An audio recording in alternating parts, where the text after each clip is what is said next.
Good afternoon, Scott. We got your 92 F700 computer done with a big 429 engine. This is the J1M, and everything went really well. This thing had remarkably pretty good shape for its age, especially being a 92. There's the first capacitor. Looks great. There's a second one, a little more mess there, but it's good. And there's your third guy. That green stuff you see there, that's a UV hardened conformal coating. So it just kind of looks a little bit messy and doesn't happen to go real well with the color of this board, where the components are kind of that pea green or yellow kind of color.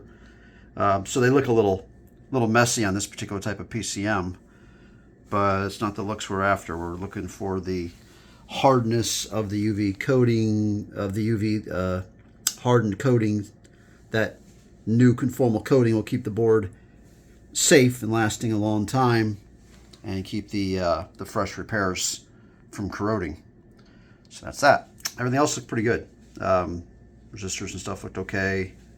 We didn't see any other major problems on the board. Just old and needing the capacitors, but surprisingly good shape for one of these old. Some of these are coming from the early to mid 90s, especially the early 90s. Some of these are coming in, and they're not too good looking.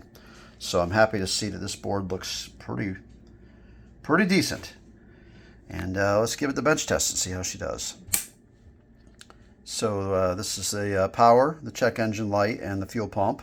And this is the 5-volt regulator. So when we turn it on, we expect the check engine light to come on and the fuel pump to come on for 1 second, and it does.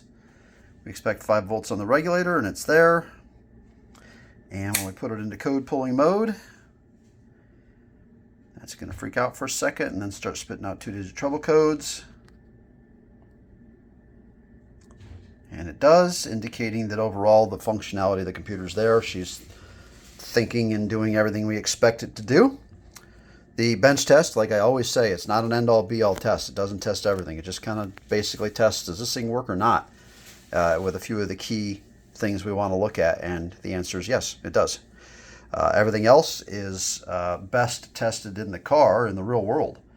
But I would say these things, generally speaking, it's always the capacitors in these EEC-4s. They're the big problem.